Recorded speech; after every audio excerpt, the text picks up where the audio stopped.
You mentioned one of those two players that I would be very curious on your thoughts on, and that's Barry Bonds, and the other one is Roger Clemens. And I have my thoughts on both of them, but I'd be curious for our worldwide audience on somebody like yourself who Roger Clemens and Barry Bonds were peers of yours in the 1990s and the early 2000s. So I was curious on your perspective in Bonds and Clemens on watching them from afar and watching them in the Phillies organization, and what your thoughts are and if they were Hall of Famers. Both are absolutely Hall of Famers. When you throw those two names out there, when you say Barry Bonds, when you say Roger Clemens, they're Hall of Famers. You really got to work a little bit to make Kurt a Hall of Famer. But when you say Barry Bonds was a Hall of Famer prior to steroid use. Roger Clemens was a Hall of Famer prior to steroid use. Steroids didn't do anything but make him hit further balls and hit 440-foot home runs compared to 380.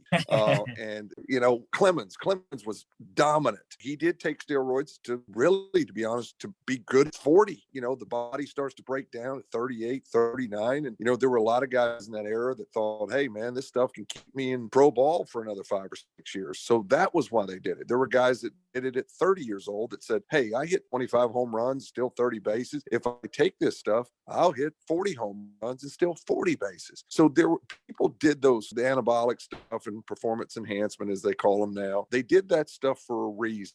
And it was universal that if I do this, it's going to help me. If I'm a pitcher, it's going to help me recover. If I throw 91, I'm going to throw 95. If I'm a hitter and I hit 30 homers, I'm going to hit 40 homers. So, and they worked.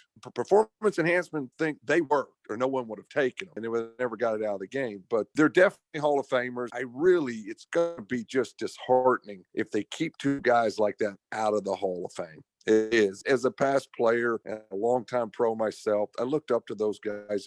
What they did was amazing. They were both very hard workers. And what we're seeing today is, they have to pass a lot of sniff tests, as I say. Well, he's the Hall of Fame. We're going to punish him for 10 years, and we'll let him come in on his 4th or 5th time for the Hall of Fame. And I don't know how many years it is till you go off the ballot. But they're both Hall of Famers. They're first ballot Hall of Famers, and they should be, no matter what they did.